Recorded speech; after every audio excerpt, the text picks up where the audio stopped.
Okay, day 100, this is part 2. I call it the DynCorp harvest. This is the spoils of war. You know, when war planners like David Petraeus, DOD, plan, they think that everything that they win after they take over, after General Grange comes in with Delta Force and the mercenaries and they train the gang here, then DynCorp comes in with Pug Whitaker's police training, that we get to harvest everything. And part of that harvest is the girls, the women, and the organs of the men. Now, whether they decide to do mining first depends on whether the country has a lot of resources.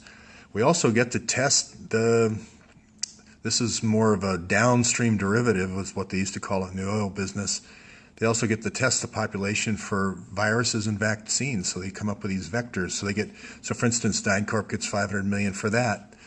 And that's what I think is going on here. I think what we have is everything that the public finds unpalatable goes through this company named DynCorp, and it's right below the surface. And they've done a lot of work to keep it right below the surface, including having, you know, salespeople like Bill Clinton and George Bush, maybe even Donald Trump, get you to think about other things.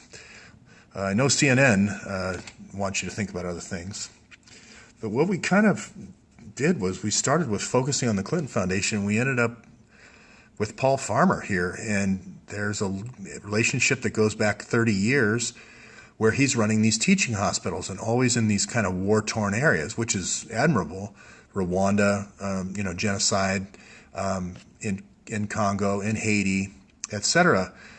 Until we start looking at who he's teaching and what is coming out of that. I think everyone saw the Cleveland Clinic show earlier today where it's this transplant specialty.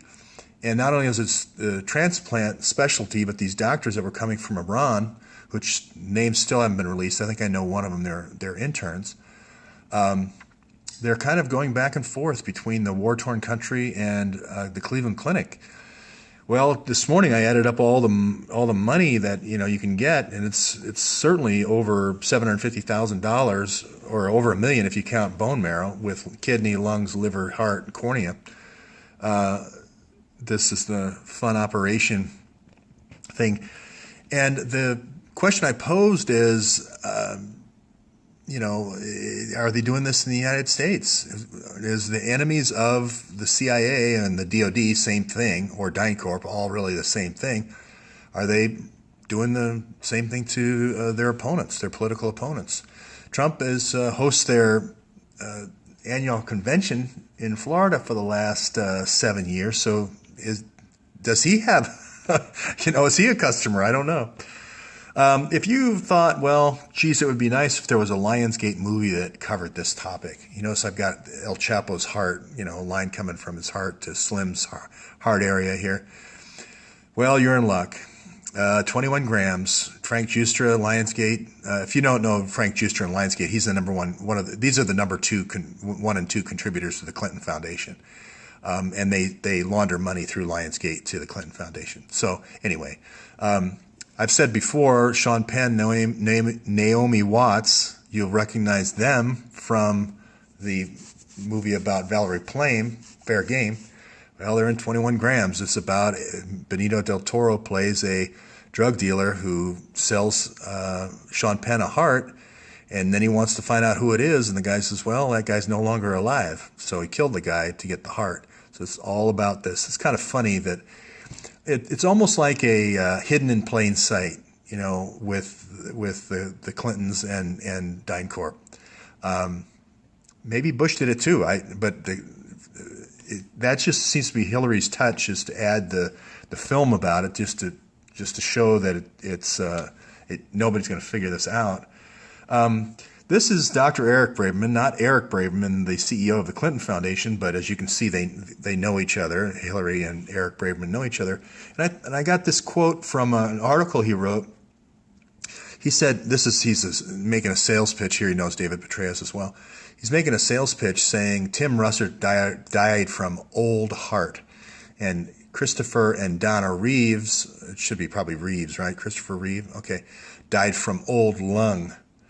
So basically saying, almost going all the way and saying you need a new heart at some point in your life, like you'd need a new engine for your car and you need new lungs, or like you would need new car parts. And I thought about this relationship, this long relationship that Eric Braverman's had with David Petraeus, and I'm thinking, of course, you're constantly wounding soldiers. They're not dead. They still have organs. If they're shot in the head, you still can harvest all their organs. That makes so much sense. So I think it graduated from this kind of thing for, harvesting organs from the battlefield to harvesting them for rich people who want to go on the path. Fergie was in on a charity called The Path with Eric Braverman. Now it's migrated to this, well, we need to have more targets in the United States. We can't just have them in war-torn areas. So I'll go through how that targeting happens. But if you see this, it kind of really starts making sense. You can have a team of hearts, or you can have a warehouse of hearts way over in another country, but you've got to get those hearts into the United States in order for Cleveland Clinic to do that, because you've only got an hour once a body's dead to get the heart. You have 17 days to get the bone marrow, and you kind of have only like a day for everything else, I'm pretty sure. Please correct me, medical folks. So, I keep showing this because I didn't do this. I didn't make that cake of a naked woman, and I didn't do the heart ceremony of cutting the heart out. I didn't put this in my office. So I didn't call my charity Happy Hearts. So I won't show this too much more other than just say if you want to challenge the facts on this, I've got Kosovo and Bosnia as well as Afghanistan on this as far as DynCorp's involvement in organ harvesting.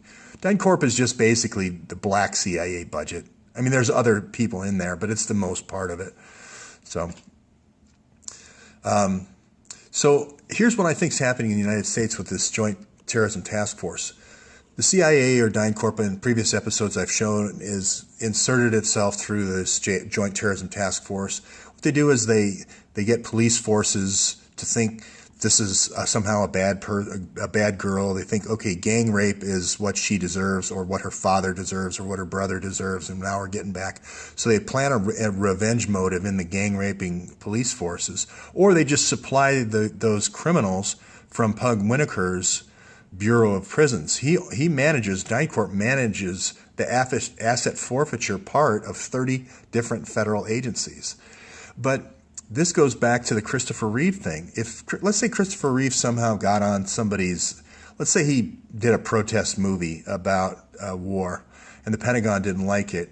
They can shoot your horse with a pellet gun as you're going over a jump, to kind of give you a warning. I don't think they thought it would turn out like it did. But, if you keep on going and keep on speaking out against war or whatever, maybe you made somebody else mad, all of a sudden his wife dies young. I mean, I just don't think that Christopher Reeve was that old. I think he was like 53 when he died. I don't think that's, old heart, old lung. I certainly don't think, I thought Dana Reeve had cancer. But anyway, Dr. Eric Braverman thought differently. But I think this is the plan.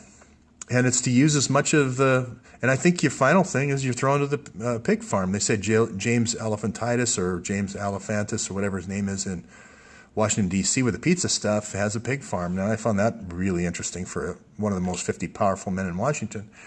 Again, Chicago, 800 homicides.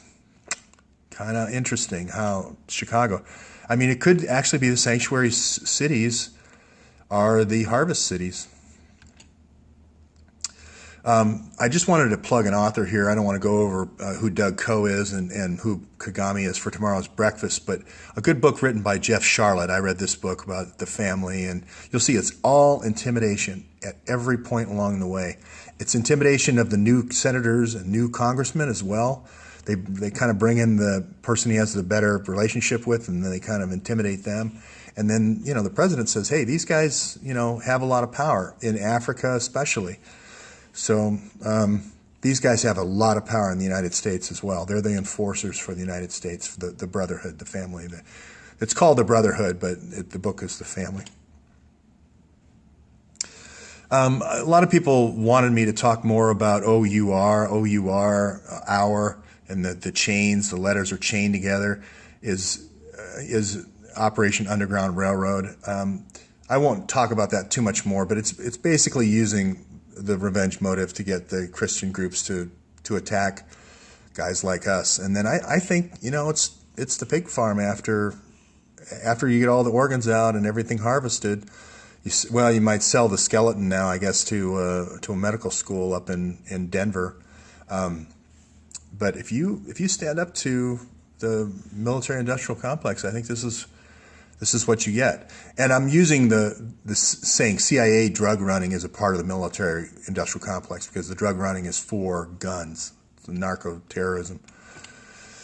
So won't talk too much about this other than to say lots more information coming in about Operation Underground Railroad, and everyone's saying it's a sham charity. It's basically a front organization for a Navy SEAL team that has no rules to operate with impunity around the world with no oversight, no paperwork, no follow-up.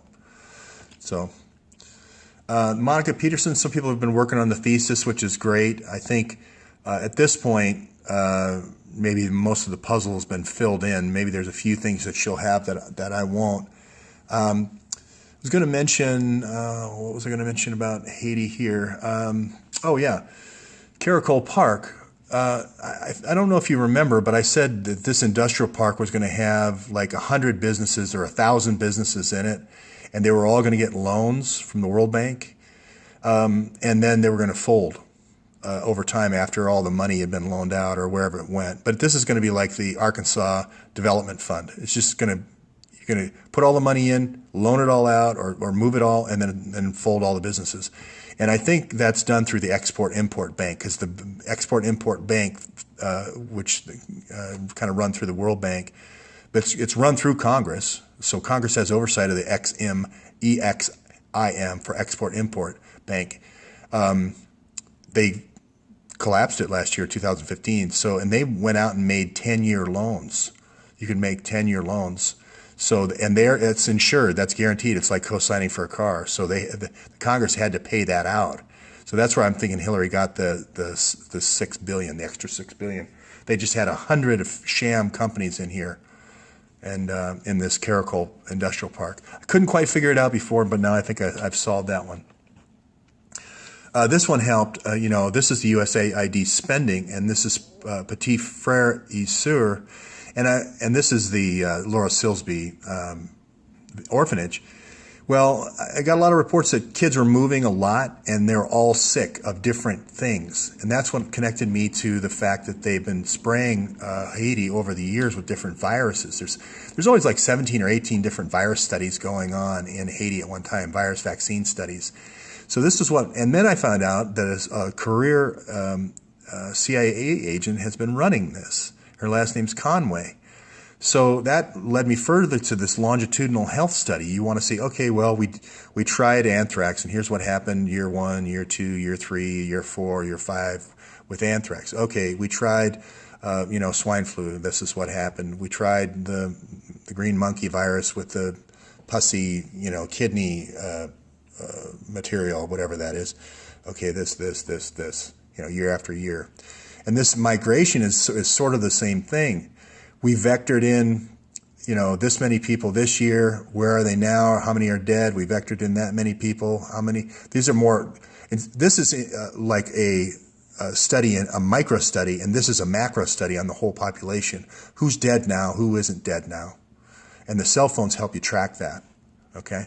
So I think this is the micro study, and these are the macro studies. And in order to do that, you bring in a hospital ship once a year for a 6-month tour, and you go to your 11 countries that you are running the hearts, and you're doing the harvesting, and you're doing the vaccines. So this thing goes every year. This hospital ship Comfort, U.S. Naval Hospital Ship Comfort, goes down there every year. They go onshore to do, kind of the follow-up on the statistical studies. And then they also do the follow-up on the ships for operations and so forth. When somebody dies, and then they need to get these biopsies and so forth. So I'm predicting that the hearts and all that's coming out, all this stuff is coming out from the dead bodies at night at 2 a.m. I'm sticking by that prediction. You have people, you create traffic back and forth to the ship during the day with a few, that's your cover, a few operations, and then you move them in like crazy at night and do all the organ extractions at night. So I'm just going to say that right now.